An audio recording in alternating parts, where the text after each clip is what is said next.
What is my take on depression? I propose myself this question. I think that there's a strong temptation on the part of people to believe that their brain is the problem when they're depressed.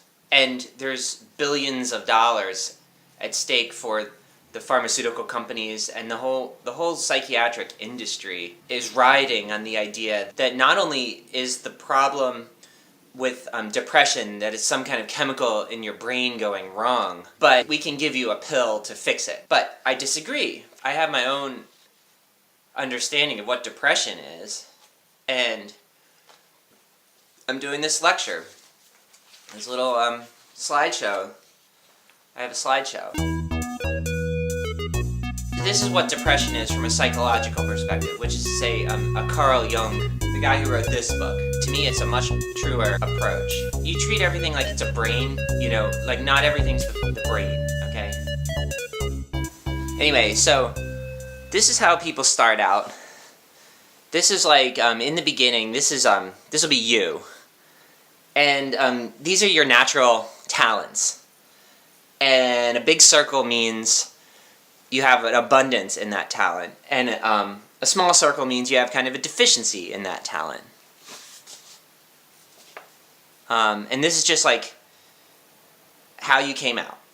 This is who you were. Okay. Now, this is the environment talking, interacting with who you are. These shapes are going to be, it's basically all your environment, like your family, your society, your friends, like everything. The physical universe. It's everything interacting with, like, you. Your sense of who you are gets affected by many things, especially early on. You're this little person in a boat, and the universe is like a giant sea. All around you, and you can't know who you are because your boat's too small and the waves are too big. And that's what childhood is like. That's what it's like. What's this one? Yeah, your family could abuse you or misunderstand you or neglect you. This basically your family abusing you. The point is, your family might love you, but they might not understand you, or they might not really love you, or they might have so many of their own problems that they're just neglecting you altogether. These things happen all the time. This is just the family chart. I want to mention this. Traits, including strengths and weaknesses, can be inherited. So if, like, your parents are also weak in the same area you're weak in, that could pose a problem, because they may have adapted in a certain way, and they are imposing their anxiety and deficiencies onto you. Like, they may be completely unconscious of themselves. So, families, because of genetic inheritance, families, they can be very beneficial because they could understand you. Or they could be your worst enemy, because they might not have insight into their own weaknesses and strengths. And therefore, when you inherit those weaknesses, they project everything onto you, or everybody blames each other. And then you get, like, families that don't get along. Bear that in mind. Okay, so this is what happens over time. These are your strong things. This is the zone of abundance, and this is the zone of challenge. Which is to say, you win some, you lose some. This is the zone of deficiency where you tend to lose. So that's kind of how a personality develops. You'll have some areas where you have abundance, middle areas where you have challenge, and some areas where you have deficiency. This is because the interactions of you with your environment produce this over time. Now, you can get feedback loops. Because your strengths are welcomed and encouraged by society, and because you actually you find them easy, you get ahead in life by using your strengths. these will become emphasized in your life. You will think about them more. They will be what you focus on. There's a kind of impulse to escape from the swamp of the middle, and so anything you can use to become interesting and to become effective and make money, for example, will be emphasized. Weaknesses will be ignored. It's a long way down. They start falling into the swamp and becoming almost completely unconscious. The weaker the aspect of your natural self, and the worse your experiences in with the world, the further down those weaknesses will go into the swamp. But your strengths aren't really good enough by themselves. Like, this is the gold star of a life well lived, the holy grail. This is the life you want. But your strengths can only get you this far. Limitations of your strengths.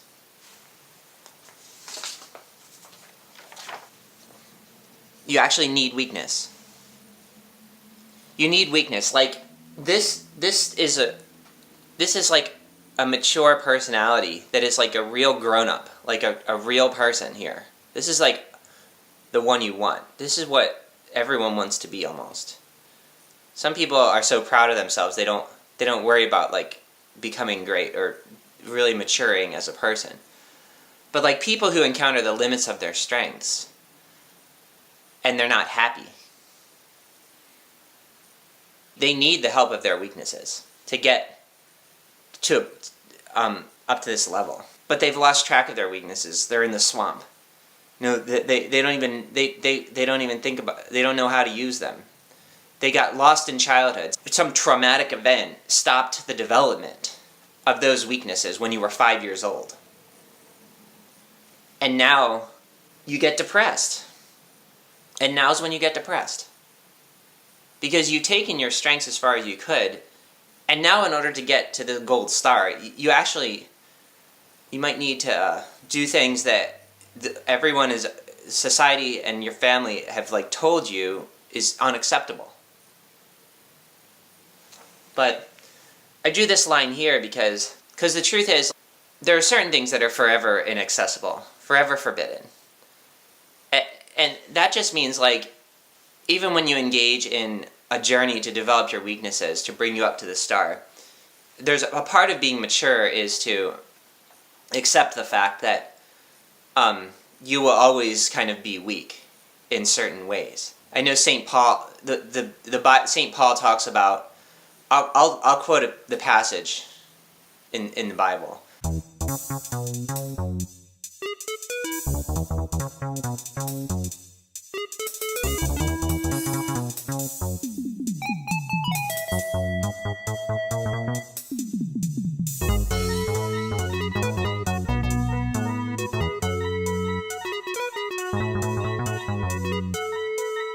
But it's basically St. Paul. He's the apostle of Jesus. He's like the basically the most important Christian, including Jesus, because nobody knows who Jesus actually was. So St. Paul is more important than Jesus. But anyway, so aside from that controversial thing, he said that God gave him like a thorn in his side so that he would always be aware of the devil and that he would always be dealing with the thorn, like the thorn that he couldn't pull out. And it's like, even if you achieve perfection, you're still going to have a thorn that you can't pull out. So I just wanted you to know that. But it takes time to develop your weaknesses. I mean, your strong areas of intelligence and ability, they get to where they're going pretty fast. But these slow guys, just to bring them up to like a minimal level of ability, just the minimum that you need, it could take twice as long as it took to develop your strengths into like great dominance. So you have to have a lot of patience here. And courage, because A lot of those weaknesses, they're so far deep into the unconscious that they're in the sewers with all the rats. You have to have the courage to go down that deep.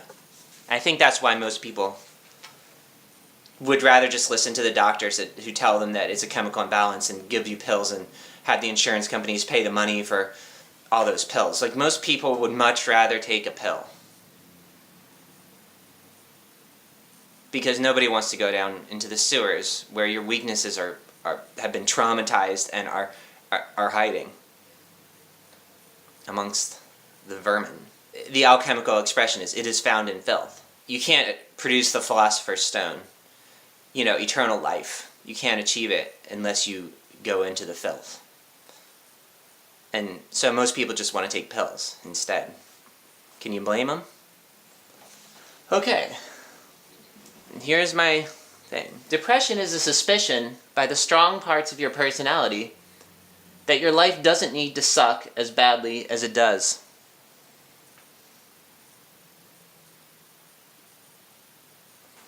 When you have enough strength,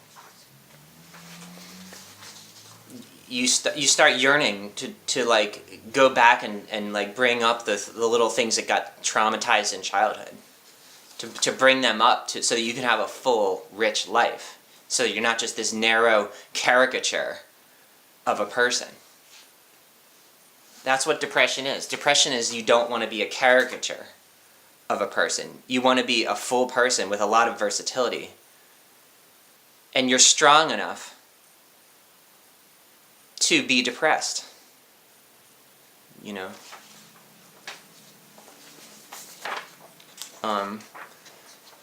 But society and family disapprove.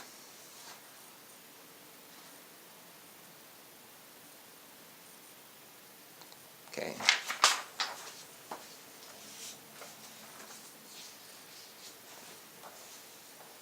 I should have held that one for longer, because it's like such a big deal.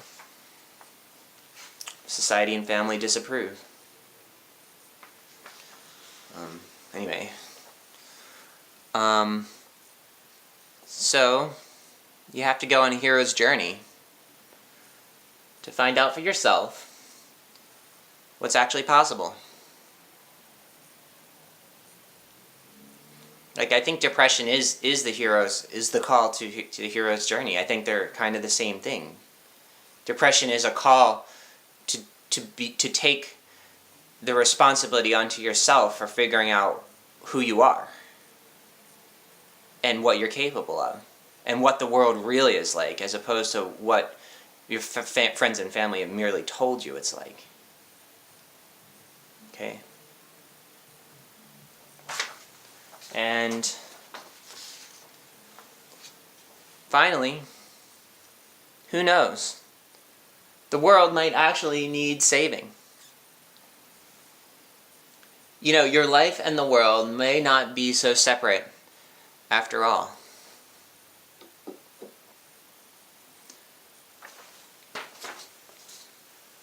You might find a cause. You might find something that's truly wrong with the world, and that's connected to your depression. And then the right thing to do is to be an advocate in the world. It's to advocate in the world for something. And that's one way to cure yourself. So, like I'm doing right now. Ha ha ha. Thank you. When I look at the camera, like, now is you, and then now is me on the screen. But anyway, thank you for watching. Tune in. I don't know. Like, that was this week's episode, and have a good day.